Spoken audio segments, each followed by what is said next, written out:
today's webinar.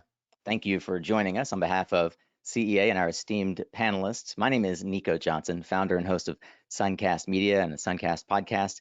And I hope that you have joined because today you are interested, in fact, in developing a holistic approach to procuring quality PV modules. My sense is that more than a few of you have joined because you, like 78% of the industry, are experiencing delays or outright cancellations of your PV modules, and you're asking the question, what the heck am I going to do right now? Well, I want you to rest easy knowing that we don't have the answers either, but we do have some answers on how you can assure your risk mitigation strategy is tight as we weather these turbulent times.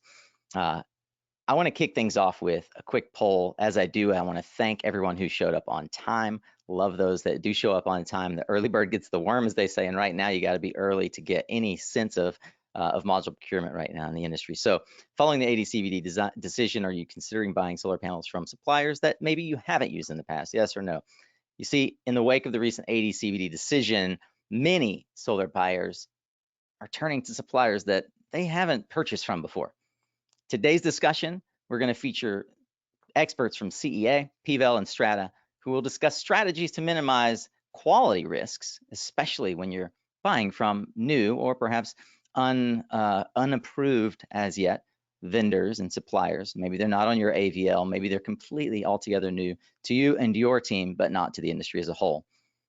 So we're going to take a look at that poll. I'd like to remind you to drop your questions throughout, I bet 74. So I'd like to remind you to drop your questions in the questions box here. That will filter them up for us as organizers and we'll curate them. We're going to take a few questions throughout, but at the end, there will be a segment that I'll moderate for question and answer. The format of today's conversation is really straightforward.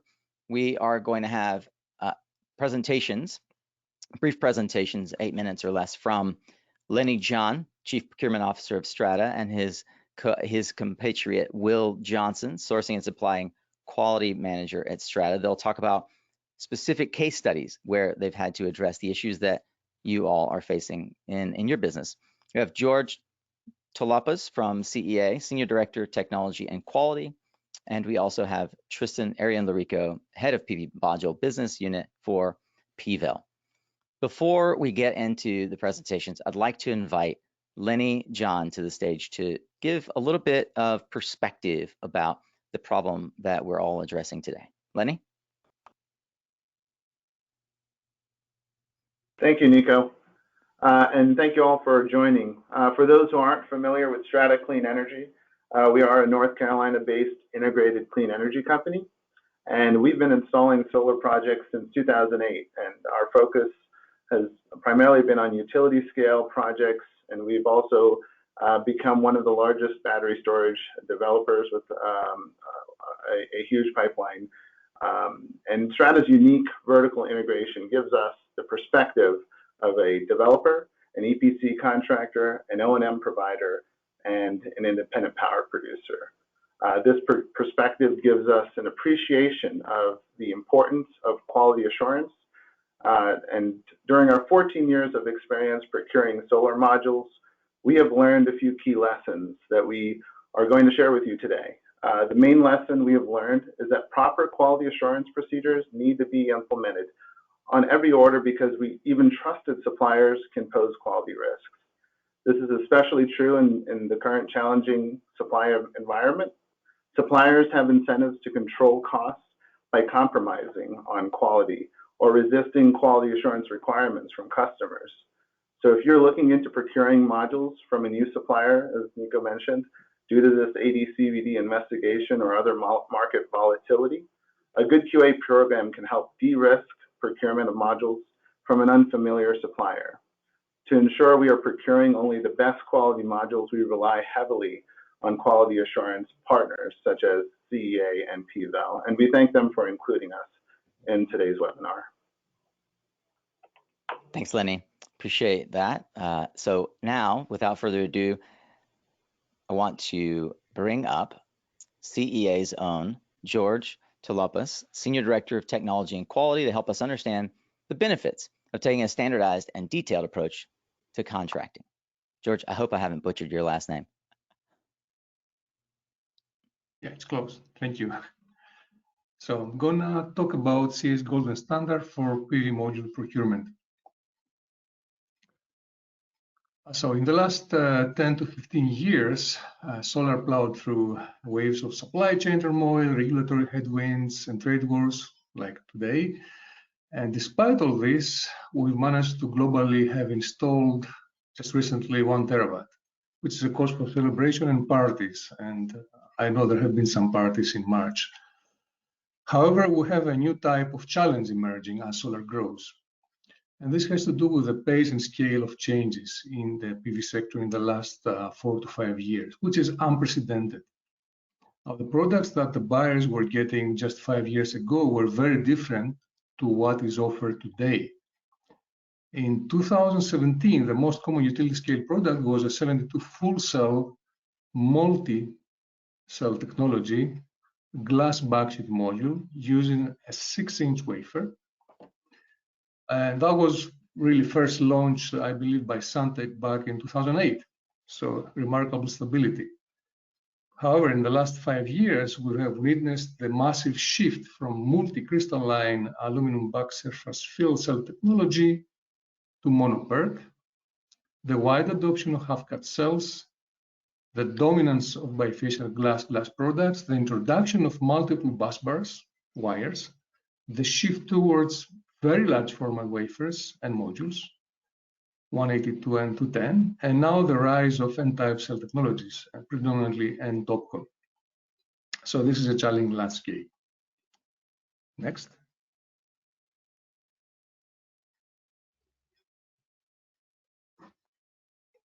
Next slide, please. Thank you. CS quality assurance teams collect lots of data continuously during our inspections in the factories. So we mark findings, defects of various severities and frequencies. Our supplier benchmarking program platform processes this data and outputs quality risk scores and grades that help us benchmark the quality of projects and suppliers. Now, the high bars mean that there is a high risk in this chart. This is a chart of pre-shipment inspection data. It is focusing on just 5 major PV module suppliers from 2018 to 2022. Now, looking at this, it's obvious that there are ups and downs, but overall, the risk score goes up. It has gone up. It's quite obvious. And our detailed data show that cracks, weak soldering, misalignment of ribbon are the main factors that may cause spikes in risk scores for some projects, so spikes of high risk, resulting in increased batch rejections and rework. And we believe that suppliers have a hard time to optimize and troubleshoot their new or upgraded lines while adapting to these new technologies. Now, hands-on quality assurance was always a must for PV modules, but the need to do this now is even more pressing. Next slide, please.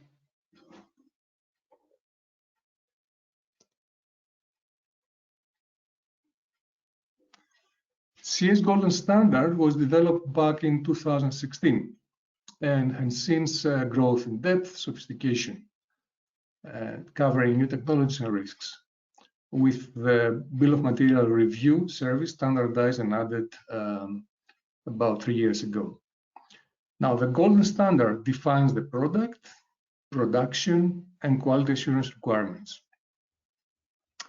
After all these are set, the buyers appointed third-party auditors can go into the factories and perform audits, monitoring, inspections, and testing with the assurance that all the rules have been defined and agreed beforehand between buyer, supplier, and auditor, thus minimizing conflict and ambiguity during production.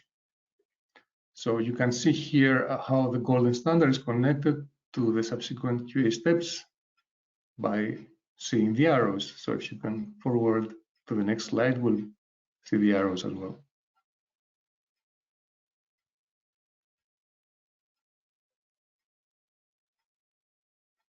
Thank you. Next.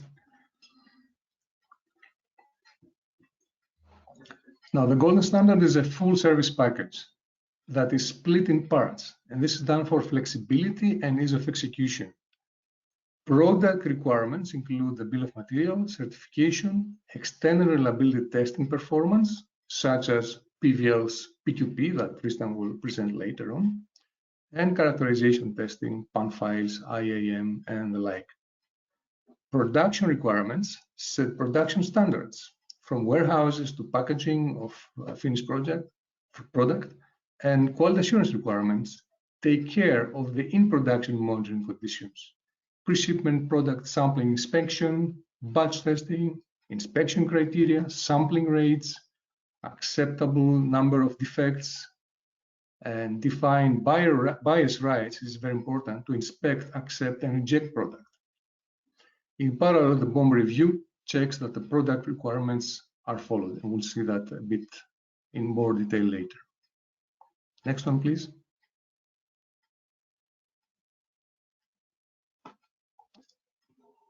The exhibits are the final output of this process and can be incorporated directly into the buyer contracts with suppliers. The structuring of the golden standard into exhibits gives flexibility to negotiate each one separately and in parallel. The method of negotiation is flexible. Buyers can choose to lead the negotiations or can have CA do this, but in all cases, it's a fully transparent and agile process. Now, CA's experience with hundreds of such negotiations in the past few years, with many suppliers, and the biggest ones, of course, ensures that a buyer can get the best deal possible for a certain supplier at for a specific timeline and for a specific product class. And let's go see some more examples of how this is done. Next one.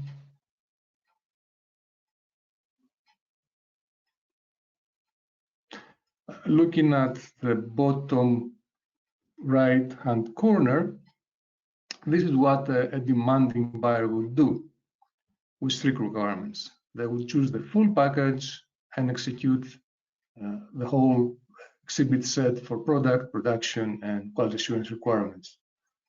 However, we might sometimes have a buyer who only wants to control the QA aspect. So moving up in the right-hand upper corner, we can see that this buyer will have us negotiate the product definition and the buyer QA with the rights and criteria as well, are very important. Also batch testing. So there are several combinations that can be executed that highlight the flexibility of the service, which is modular and can be quickly adapted to the client's needs and requirements. Next.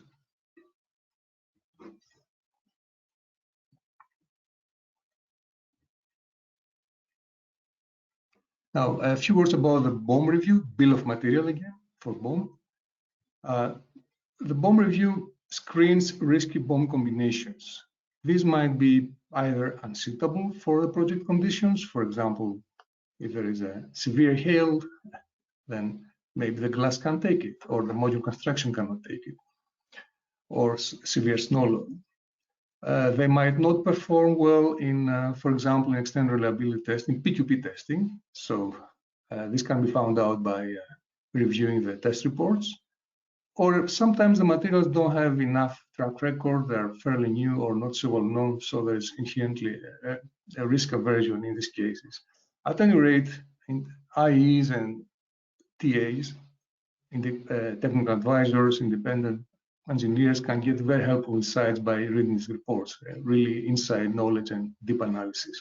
And we can do this at 5 different levels, depending on timeline and client needs, from very basic, like we can get a bill of material list and quickly check the material, the suppliers, and we have some confidence by having seen a large number of test reports. We have a pretty good idea of the quality of the materials suppliers. But of course, you know, the most comprehensive is the standard plus, where one has to do a thorough review of the reliability, external reliability testing report. And for very special project conditions, or if the performance characterization files need to be reviewed, we do the comprehensive service. So moving on to the conclusions.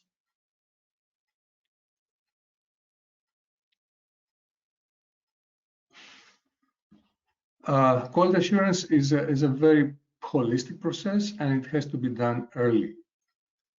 And it's very important that buyers incorporate these quality exhibits that touch on quality and technology as well, technical and quality exhibits, expertly reviewed in their contracts.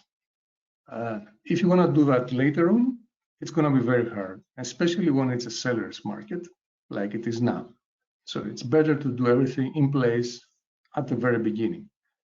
But also speed and flexibility are very important, and that's why this structuring of modular exhibits allow for very efficient handling, like parallel negotiation, customization, and faster negotiation with suppliers, which is always a great advantage when things can't take time, has to happen tomorrow. And in general, there is always benefit in adopting a risk-controlling attitude. So markets might become so difficult, like they are now, that achieving all the goals in negotiation is virtually impossible. However, we can always control risk and prioritize objectives. And this can be done by expert guidance based on our prior knowledge and what is happening in the market, what has happened in the past, and what each supplier is willing to give and concede. There's always a best course of action, no matter how difficult the circumstances are. Thank you very much. George, thank you. That was very informative and I would say very helpful for those who are no doubt trying to estimate what quality assurance should look like for the company. I would wager that many have not gone into a deep level of quality assurance that the likes of your customers have done. I have a question from the audience that I know is on the mind of at least one person, so we'll bring it up for you now. And for those who didn't see my message, we will do a round of, we'll do one question from the Q&A pool that I encourage you to drop into the questions. Thank you for those who've done so. And then at the end, we'll have a section for the remaining queue of questions for today's panelists. So George, given that we are facing an acute shortage of supply options, especially for the US market, which are what you would consider to be the absolutely essential quality assurance activities that a buyer just absolutely can't dispense with? Yeah, that's a tough question. It's like doing trials, right? It's always difficult to decide, but definitely be in the factory. So have people in the factory really make sure that you're there on a daily basis, not doing like weekly or bi-weekly inspection. This is very important. And also, really insist on the bill of materials, that it has passed several key milestone testing. It's very important. We know that certification testing is not really enough. So even if it's not available now, it's going to be available in 3, 4, 5, or 6 months. It has to be in the contracts. This is fundamental.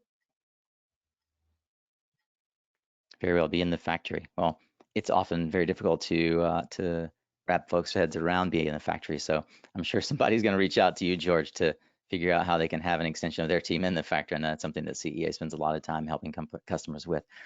Well, George, thanks for your presentation. We're going to go now to the head of PV module business, Tristan Arian-Larico, for PVEL. Tristan's going to help us understand how testing fits in and fills the gap between product certification and buyer's due diligence. Hey, Tristan, good to see you.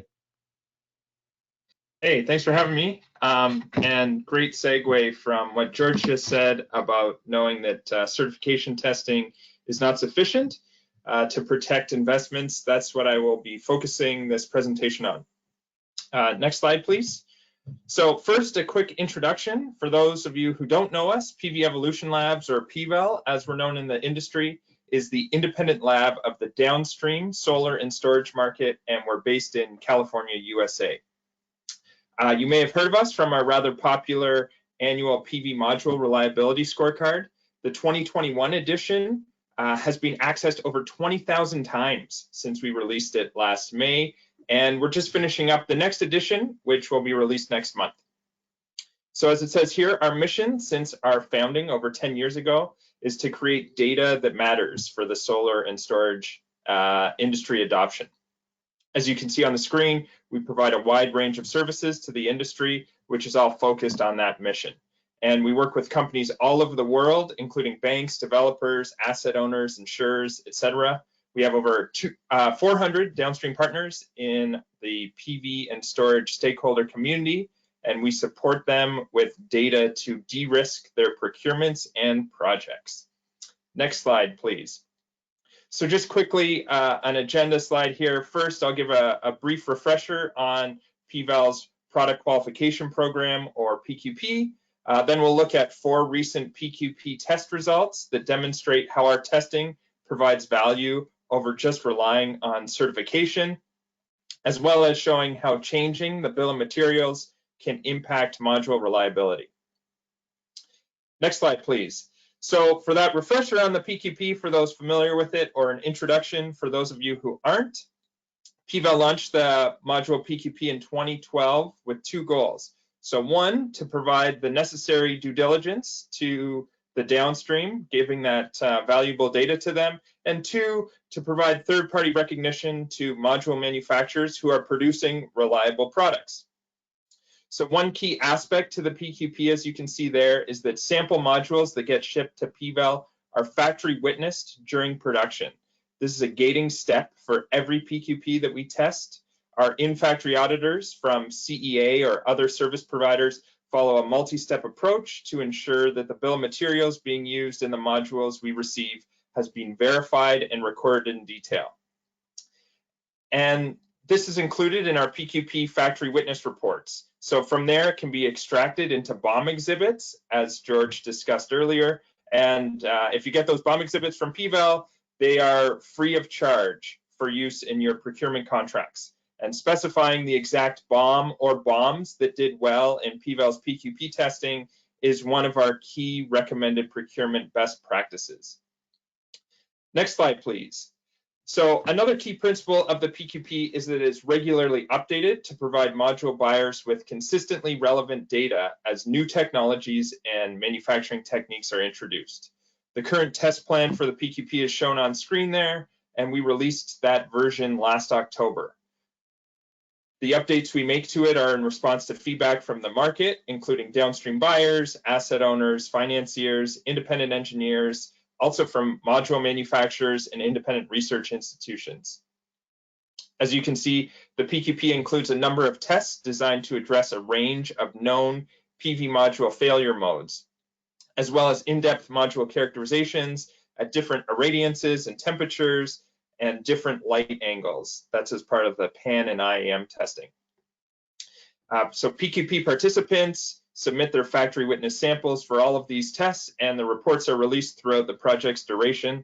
These reports, again, are available for free to PVEL's downstream partners. So if you'd like to sign up as a downstream partner, please contact us via our website, pvel.com. Next slide, please.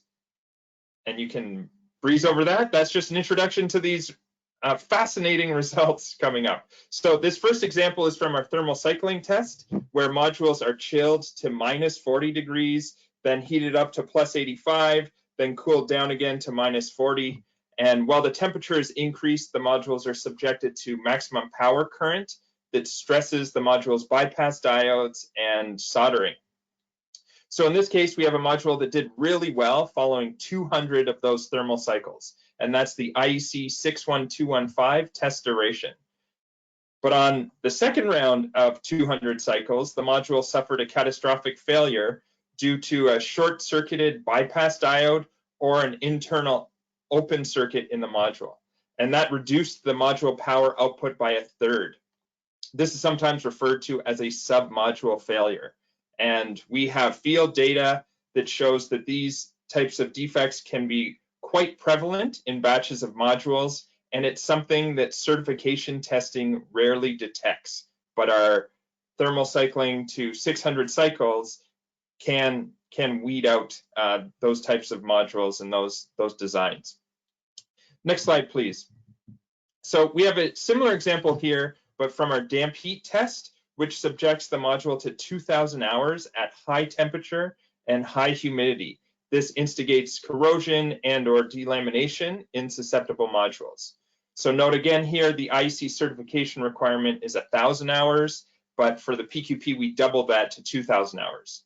Again, here we see on the left side of the screen that the module did quite well following 1,000 hours of damp heat, and it easily passed the IEC acceptance criteria of less than 5% power loss. But after putting the module back into the climate chamber for another 1,000 hours, we can see that a corrosion issue is revealed around the cell's perimeter. This has led to power loss that is higher than 95% of the modules that are subjected to this test. So definitely an outlier here, and one that you probably don't want on your projects. Next slide, please. So this next example is from our mechanical stress sequence, which combines static mechanical load, dynamic mechanical load, thermal cycling, and humidity freeze. So 4 different tests, and that combination articulates and propagates cell cracks in susceptible modules as would occur in field conditions.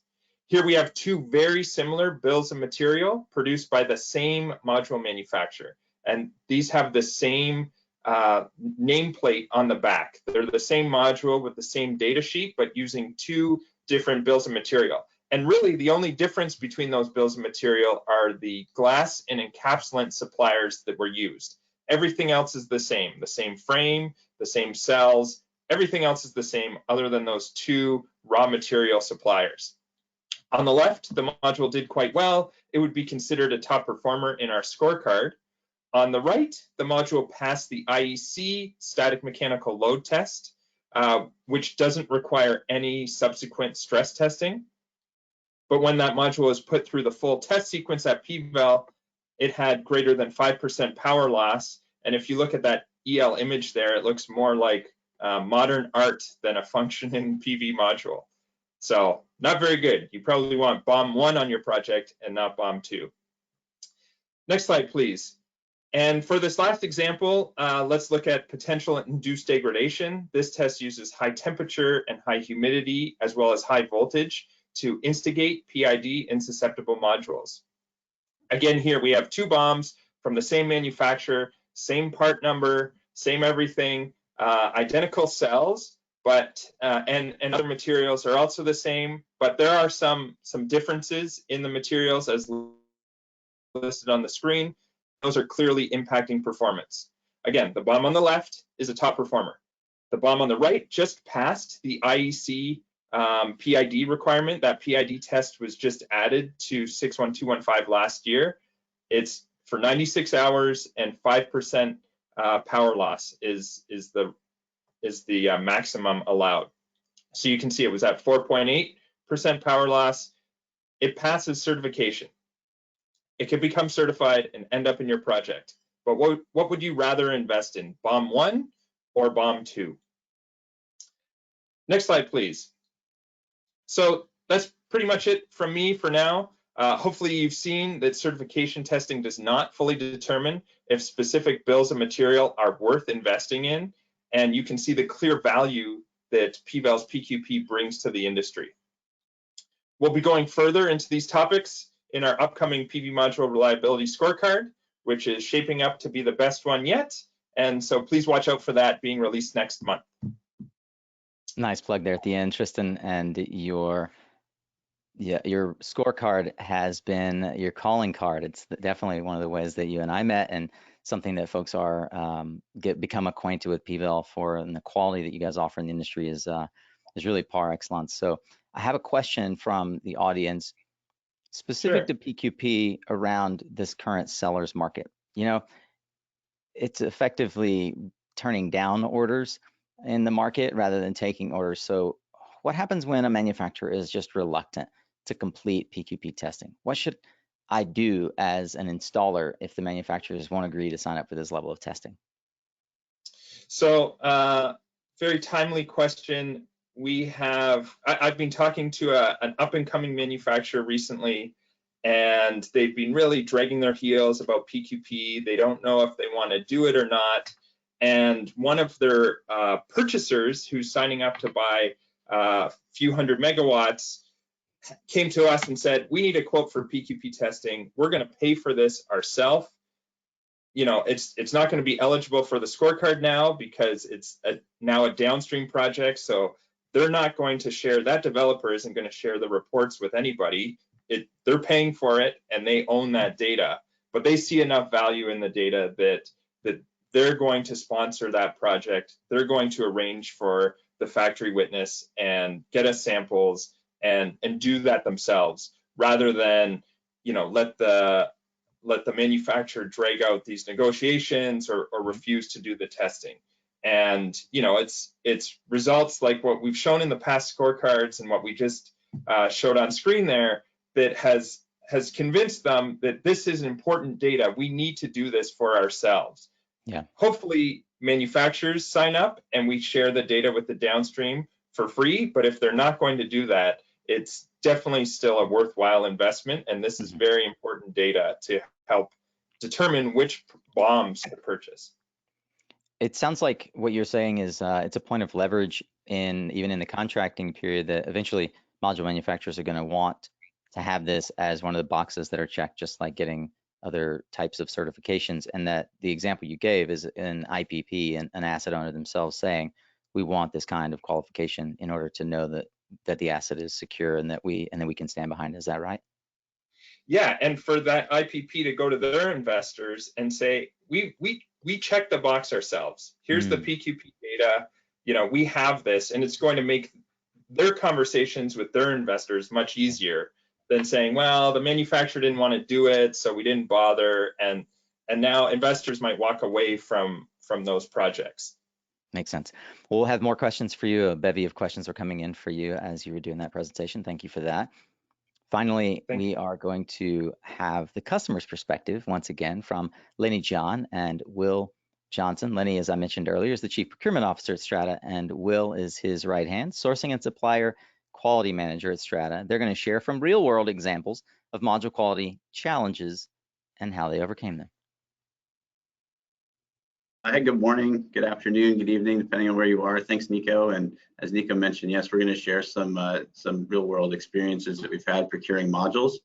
And we're going to start our first case study at the very beginning of the module procurement process with the contract, because as George mentioned, that's exactly where a good quality program begins, is at the very beginning of the process with the contract. So at a very basic level, you need contractual assurance from your supplier that they will allow access to the facility for in-factory inspection, or that they'll comply with other requirements you might have, such as using a bill of materials that performed well under PVEL's testing. But those are really the basics. Ideally, your supply contract with the module supplier should have a lot more detail than that. And so George touched on some of this, but our typical process is to work with our quality consultant alongside the module supplier in order to develop a contract exhibit to put into the module supply contract that specifies in great detail what exactly constitutes a defect that we as the buyer are able to reject the module or batch of modules for during production. And so this exhibit has a lot of details on each possible defect. It has images like the one that you see on your screen pointing out what the defect looks like, measurements, and other technical data to make it really clear what constitutes a defect during production. And so on one project, unfortunately, we had a very tight timeline for contracting the module supply with the module supplier, and we were unable to get a contract exhibit like this developed and into our contract. We had to, in fact, defer to the module supplier's internal QA criteria. And so when CEA inspected the modules, they found that there was a very significant portion of the modules that had a cold soldering defect, which is the one you see pictured on the slide. And this defect does have some pretty serious implications for the long-term reliability and performance of the module. But unfortunately for us, since we were using the supplier's internal criteria, the supplier did not actually even consider cold soldering to be a defect. And because we were using the supplier's criteria, Strata had no contractual basis for rejecting these modules. We did end up having to take delivery of them, and we did end up having to install them on our project. Now, this case study could have had a little bit more of a negative ending than it did. We were able to get to a commercial resolution with the supplier. And so the supplier did grant us an enhanced warranty remedy in the effect that the cold soldered modules start to fail over time. And we are still monitoring these modules to see what impact they'll have on our plant. But this is the kind of issue you can completely avoid fairly easily if you do develop a very detailed contract exhibit. Next slide, please. All right, I'm going to hand our second case study over to Lenny. Thanks, Will. And so one possible approach is, inspecting and doing module inspection with new suppliers, as some of you are considering right now. And part of their qualification would be to, pass the inspections or pre-production audit. But we work with our third-party QA consultants like CEA on all our projects, whether we've worked with the supplier for years or if they're a new supplier. And the reason being, even those that are highly, reputable suppliers, they have challenges that come up. And this one particular case study talks about testing thoroughly, and that's one thing that sets Strata apart from many others buyers. CEA can attest to this, and others have as well. Strata inspects every single module that we buy and we take on a project site because of how important it is to ensure the performance, the long-term performance of our power plants.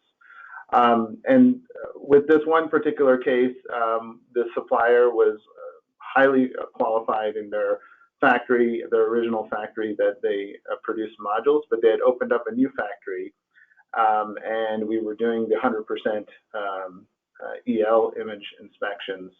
And as you can see early on, there was quite a high rate of defects, and primarily related to the cold soldering defects, as Will had mentioned. And in this case, there was a lot of pushback on whether or not these modules really were, defective, and whether or not they will have performance issues. The way we actually resolved that is we ended up reaching out to PVEL, and PVEL happened to have been doing some inspections for another customer that were having their power plants were underperforming, and one of the module manufacturers was this specific one. 3 years after the modules were installed, there were underperforming modules on the site due to cold soldering defects. And as a result of their support, their data, as well as CEA, we worked very closely with the manufacturer to accept these as defective modules. We rejected them and were able to produce new modules, and while working with the factory to improve the rejection rate. So this is an example where, working with with an existing supplier, if they're using a new OEM, which you'll actually hear on the next case study, it can have an impact regardless of how highly regarded the manufacturer is. And one thing we did after this case, or after this situation had been resolved, CEA did an evaluation of what the potential impact would have been to that project had we not rejected those modules. Turns out it was somewhere around 4% could have been impacted to the overall production, long-term production of that power plant. So this is why it's very important to test thoroughly, and it's an important case study that really was telling that our thoroughness in testing is very vital to the long-term performance of our projects.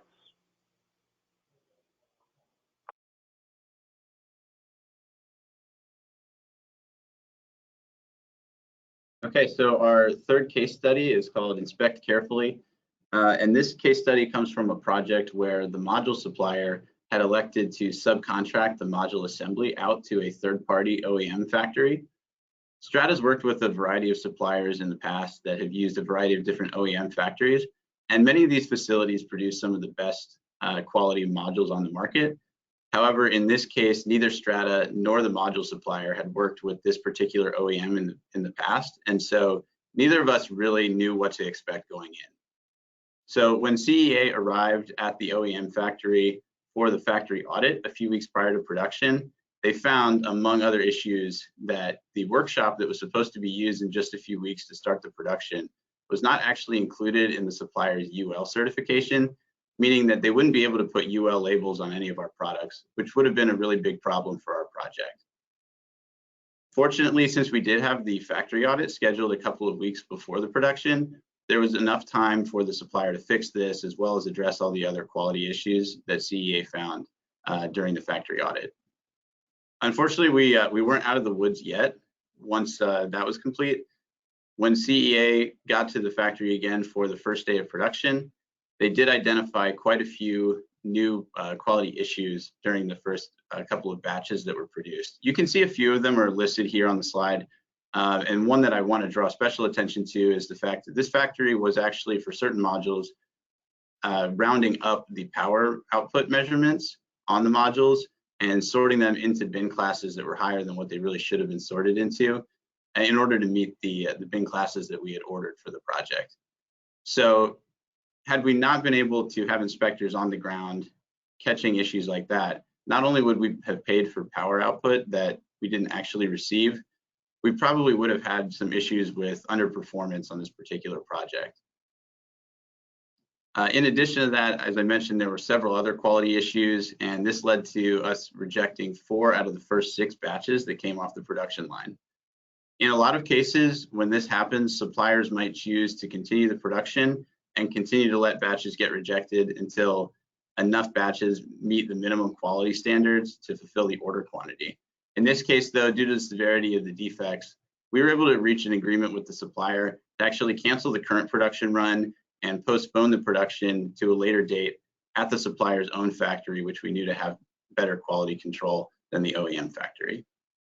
Next slide, please.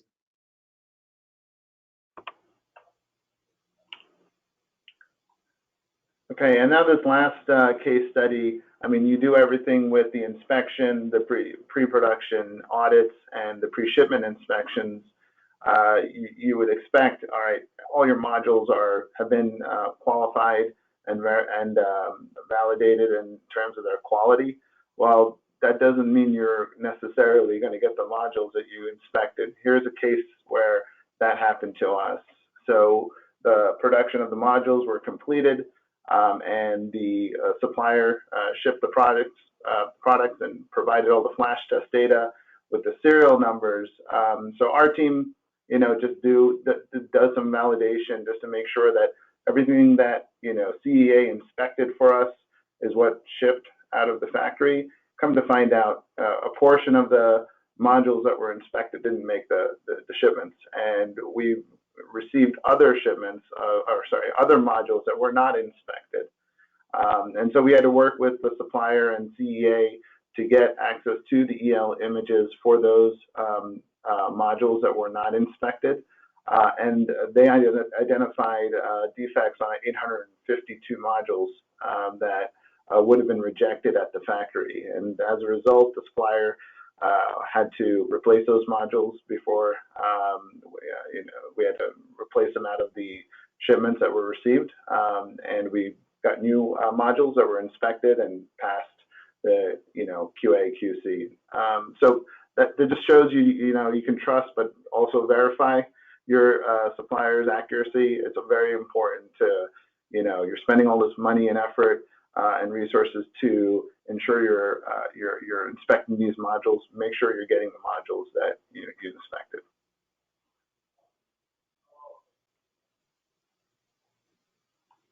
All right, I'll hand it off to Nico.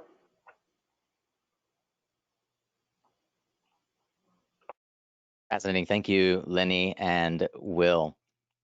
These are excellent examples from real world, one of the leading EPCs in America, explaining how not only they have dealt with issues in the field, but as I say, success leaves clues. So now in this webinar, you all get a chance to avoid some of the challenges that these folks have successfully navigated.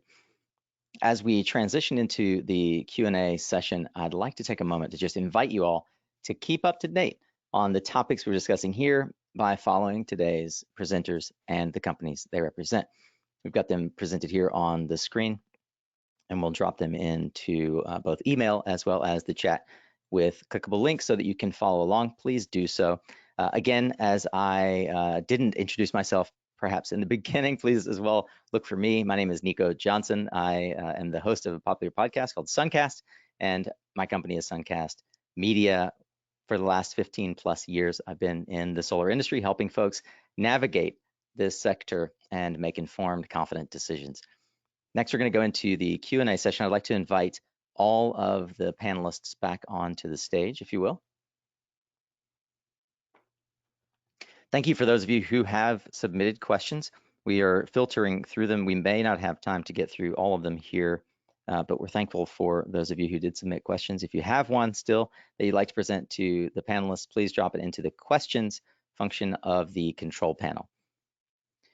All right, folks, so appreciate the wealth of information that was served to the audience today. I'm certain that folks are grateful as well. We're going to jump into some questions that were raised. And I'll start with one for you all at Strata.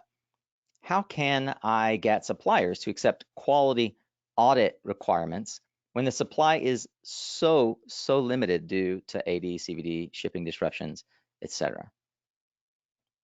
I'll take this one. That's a difficult position to be in, certainly. As you can see, and as we've discussed a few times, a lot of our most critical quality issues that we've encountered have been with new suppliers, new factories, things like that. So on the one hand, it's definitely more critical than ever if you are considering a new supplier to have some kind of quality assurance as part of your supply contract. I would think that, on the other hand, unfortunately, it is a little bit difficult at this point in time in a lot of markets with constraints. Suppliers do have a lot of leverage to push back on these QA requirements.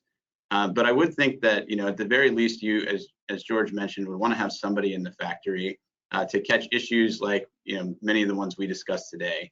And you could, maybe compromise, or you may be forced to compromise on some of the specific criteria. Maybe you can't use CEA's golden standard. Maybe you have to use some portion of the supplier's criteria.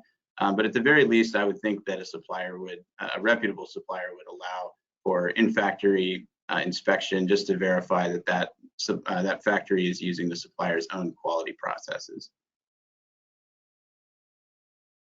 Fantastic, Will. I'm going to combine a couple of questions here. We have two that are similar, so I'll ask them in a similar fashion. This is to you, George, and CEA, and it's around the BOM and third-party testing of the BOM. So what should a buyer do if the production BOM is found to be different to the agreed BOM? And the similar tangential question was, how important is it to carry out third-party testing of the BOM used in the module? Yeah, so these are a bit different actually, because by third-party testing, I understand that the person who asked the question means external reliability testing, like P2P testing. Now, BOM is different. This has might have an immediate impact, like it's not certified. So this is like the worst impact. Or it could be certified but not agreed upon. So maybe perhaps because some of the materials were not considered like the best in class, like based on what Tristan showed us before. So it depends actually. So worst case, it's not certified. That's really bad news. We do have cases like that happening from time to time. And I predict that given the situation in the US, specifically for the US, we're going to see a lot more than that. Mm-hmm. Changes of cell supply because cells are not available. This is classic. Now, it has to be tested, otherwise it's illegal, basically, to be labeled and shipped. So that takes 3 months. So project delays. It has to be extended tested as well. That will take some time, but it has to be done. So these are very important milestones. Otherwise, you take too much risk. Very interesting. Thank you, George. And of course, at any point, if anyone else on the panel wants to tag on, feel free to just raise your hand or just jump right in as well. There's an interesting question here that I think probably is appropriate for both PVEL and CEA. And it goes, I have been forced to finalize my module order while the PQP results are still pending. How do I handle this? Tristan, you want to go first? Yeah, sure. So, the PQP for the main reliability test, that takes about 6 months. And, this is a fast changing market and you're forced to make decisions. So you're not alone, whoever asked this question. I think it's quite common to to accept the bill of materials based on the initial reports that we produce. You don't have to wait the full 6 months. We're releasing reports almost on a monthly basis. So based on those reports, if things look good, you can accept that BOM. I also think that obviously having the final reports is important, but for manufacturers, submitting to PQP testing, that shows a certain amount of confidence in their materials, and just seeing that they've signed up and they're going ahead with it should give you more confidence than a manufacturer that downright refuses to. So I think if the PQP is being initiated, that is some good news versus them refusing to do that. Refusing to do it is certainly a red flag. So you might have to not be able to wait the whole time, but I think you should be reassured that at least the modules are in the chamber, in the lab, and you will be getting that data.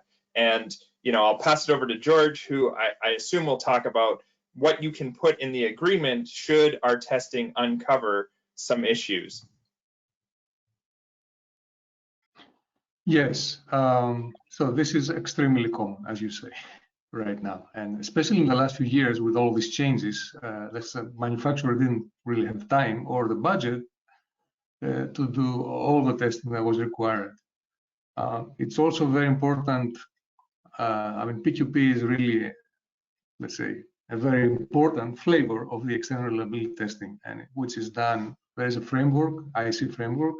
A lot of entities do it, but it's very important to do it properly. So making sure that the samples represent the real population. So witnessing the production. These are very important details. And actually, when we don't see witnessing, we flag it in our review. So when it's not there, it has to be agreed. Okay, and we have some certain limits in our golden standard. So not more than 5%. I know it sounds a lot, but there is a stopgap. If it fails, there should be liquidated damages, even if it's presented later. So the supplier must be under pressure. Just the sheer fact that they're submitting is a good start, as Tristan said. If they don't want to agree on that, that's a red flag, for sure, even if they have to submit it later. No agreement, red flag for sure. Start looking for somebody else. I'm assuming that Lenny and Will are in agreement on that as well. All right, well, I got one for you, Lenny and Will. Do you have any different approaches to quality assurance with different types of projects? Yes, out of necessity, during COVID, it was extremely challenging, right? Because of restrictions and shutdowns and all of the protocols that needed to be taken place. A lot of the inspections, we had to kind of adjust our approach given different situations at different factories. But yes, depending on the factory and the data we get from PVEL and CEA, we take different approaches, especially during circumstances that are challenging. One of the things we rely heavily on is the intel that CEA provides us in their market intelligence report based on different factories and the historical rejections that they've seen come out of different factories. So based on that, we can customize also our focus on different areas where we feel are weak points with different suppliers. So each supplier requires a customized, most of the time, customized approach to inspection and quality assurance, and that's something that we do routinely. Very good, thank you. So we've got a few more minutes here. We're going to try to crank through a handful of more questions. We've got more than we'll be able to answer. So the CEA team will follow up after with answers curated from the panelists for questions that we didn't get to. I want to direct the next one back to you, Tristan. I think this is a really interesting perspective on the comparisons of BOM. So did you find any major differences on the quality of modules manufactured by different manufacturers using the same BOM combination? Yeah, we have seen that. You know, if you look at the market share for encapsulants or backsheets or glass or junction boxes, you know, there are some like manufacturers that are well known, and we've seen that those well known manufacturers, if they're produced in a different factory under a different quality control plan, that well known BOM can have significantly different results. And I think a good analogy for this and a plug for CEA's newsletter is last Christmas or holiday season, I guess, they sent out some recipes to be used, and George provided a recipe on these amazing looking Greek cookies. And if you gave me all of those ingredients, I'm sure they would be inedible.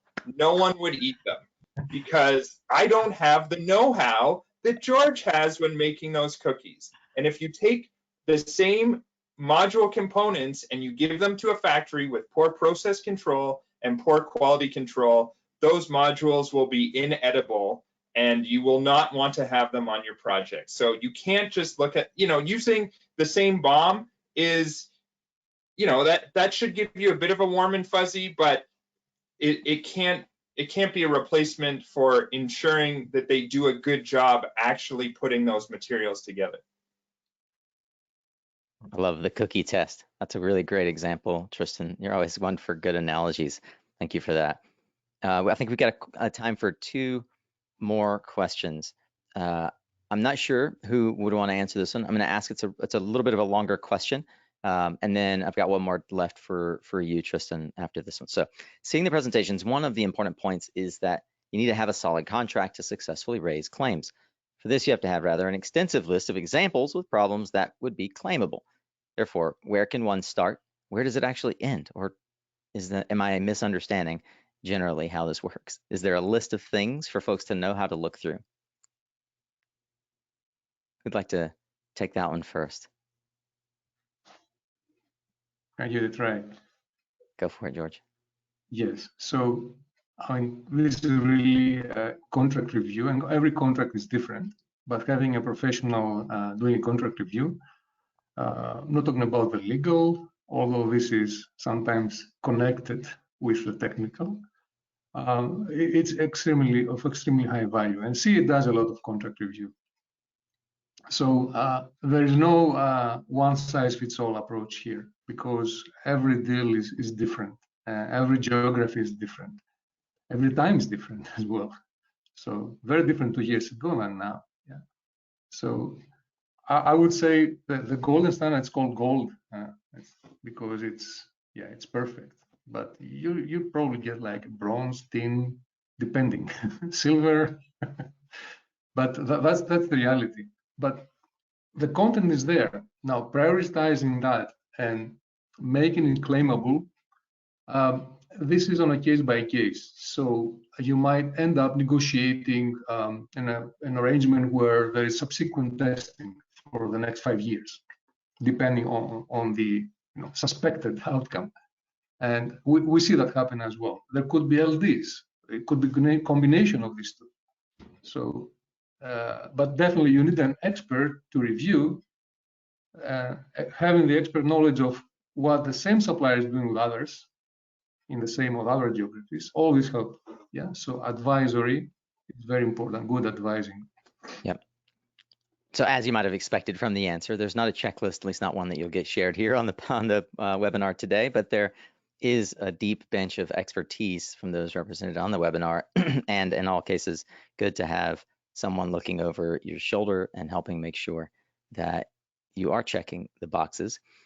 I've got time for one more question. I want to say thanks again to the 75 of you who are still hanging on to our last words.